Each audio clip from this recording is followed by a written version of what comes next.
Estamos en el Parque Nacional Metropolitano y vamos a explicar brevemente lo que es la importancia para el país y el ecosistema, y también explicaremos sobre la fauna y la flora que biodiversidad contiene. También un poco sobre su historia y ver cómo es que se convirtió en el Parque Nacional Natural Metropolitano.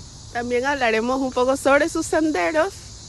De igual manera hablaremos sobre algunos datos curiosos y cómo llegar sin morir en el intento.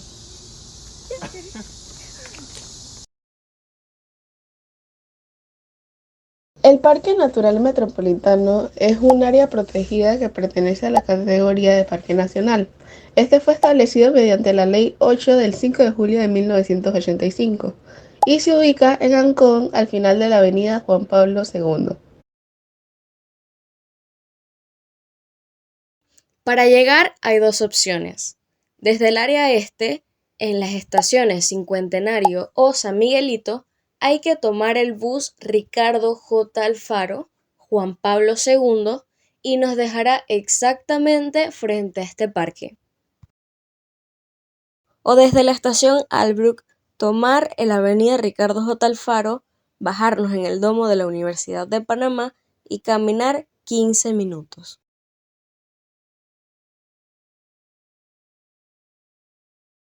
Sus tarifas son: para los residentes, los adultos nacionales $1, los menores y jubilados 50 centavos. Para los extranjeros, los adultos $4 y los menores $2.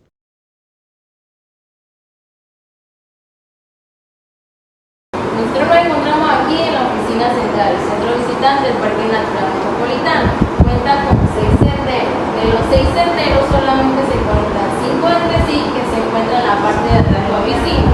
El otro sendero es el de los momotes. Una vez pagada la tarifa para explorar el Parque Metropolitano y luego de que la guía nos explicara cada sendero y su recorrido, iniciamos nuestra exploración en el sendero de los Caobos.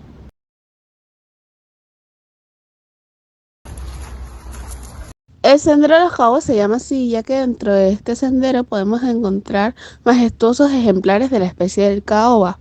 En algunas partes del sendero tienen pendientes pronunciadas y pueden tornarse resbalosos durante la lluvia. Y en la parte más alta del sendero se encuentra un mirador con una vista hacia la ciudad de Panamá del lado del Pacífico.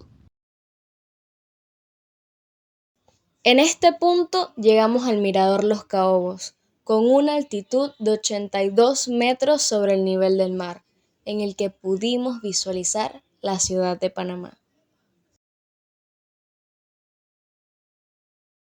Finalizamos el sendero Los Caobos. Ahora iniciaremos una pequeña parte del sendero El Roble. Iniciaremos desde esta intersección hasta la intersección con la Cieneguita. El sendero de Robles es el más fácil de recorrer. Tiene una distancia de 0.7 kilómetros y se camina en 30 minutos aproximadamente. Este debe su nombre al árbol del roble, que se distingue por sus hermosas flores lilas. Este sendero también conecta con el centro de visitantes, las entradas de los senderos La Cieneguita, Los Caobos y el camino de Monotití. Durante nuestro recorrido pudimos ver piezas de aviones que nos contaron que vienen desde la Segunda Guerra Mundial. Habiendo cruzado esto, ahora caminaremos el sendero de la Cieneguita. Ok, ya llegamos a la Cieneguita y vamos a tomar por este camino. Este tiene una distancia de 1.1 kilómetros. Se camina en 1 hora aproximadamente y es de dificultad moderada difícil. Pudimos encontrar árboles de grandes dimensiones como el barrigón y el cuipo. Este sendero conduce al camino del Monotití. Llegando al mirador Cerro Cedro, ahora nos encontramos con el sendero Monotití. Estamos llegando al mirador Cerro Cedro. Como dato curioso, este es el segundo lugar más alto de la ciudad de Panamá, después del Cerro Ancón. Después de subir el camino del Monotití, Nos encontramos en el punto más alto del Parque Metropolitano con 199 metros sobre el nivel del mar. El camino del mono tití es llamado así por los comunes avistamientos de estos primates. Tiene una longitud de 1.1 kilómetros y se recorre en aproximadamente una hora. Es el único hecho de concreto. Acabamos de llegar al mirador de los trinos, que está en medio del camino del mono tití. Si nos acercamos, aquí tenemos una pequeña mesa con información. En el sotobosque podemos encontrar el ñeque. En el medio o sub-12 podemos encontrar el mono aullador. Y en el 12, que es el nivel más alto, podemos encontrar el tucán picoiris. Finalmente caminaremos el sendero Los Guayacanes, que son 2 minutos caminando, hasta el Dorothy Wilson.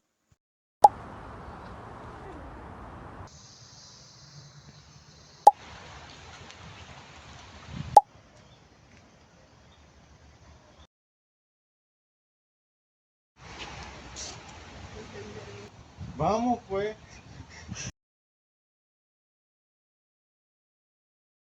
Y es que este lugar, esta construcción, fue un almacenamiento de las fuerzas aéreas estadounidenses, ya que toda esta zona básicamente le pertenecía a Estados Unidos para aquella época de la construcción del canal.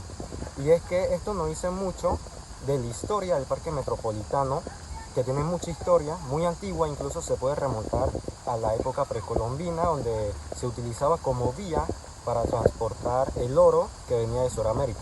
Pero bueno, ese no es el tema. Vayamos a ver cómo es que se crea este parque nacional tras toda esta historia. ¿Qué sucesos ocurren para que oficialmente se crea este parque nacional metropolitano? Y es que las intenciones de crear un área protegida en toda esta zona que hoy conocemos como el Parque Nacional Metropolitano se originó en los primeros planes del uso del suelo del área que abarcaba el Canal de Panamá. Pues por esa época había surgido una preocupación por conservar las áreas boscosas de la cuenca del Canal de Panamá. Así que en 1980 el MIPE recomendó la creación de esta área protegida dentro de los planes del uso del suelo para la cuenca hidrográfica del Canal de Panamá. El decreto ejecutivo número 15 de 1963 prohibía posteriormente las actividades que afectaran la integridad de los ecosistemas naturales en el área. Sin embargo, este decreto no tenía limitaciones en la construcción de obras civiles, lo que permitió que, a pesar de protestas, se construyera la vía Juan Pablo II, lo cual afectó evidentemente a toda esta zona. Fue así como el 2 de junio de 1984 se realizó una gira presidencial al área recreativa de Curundú y al año siguiente, mediante la ley número 8 del 5 de julio de 1985, se creó oficialmente el Parque Natural Metropolitano.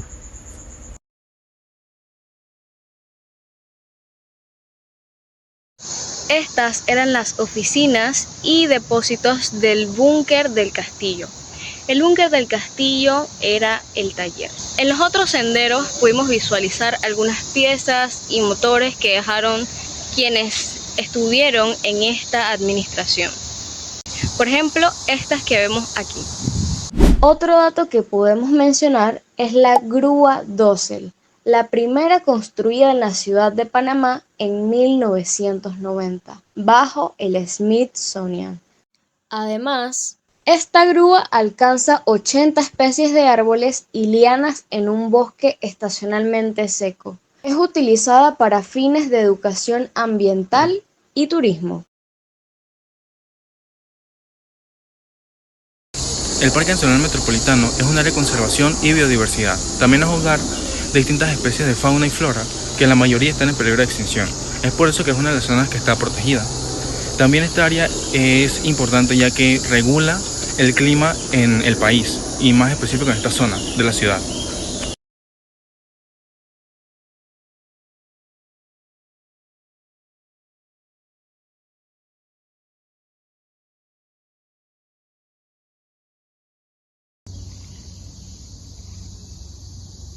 Sorpresivamente, realizando una toma, salió la mejor parte del video.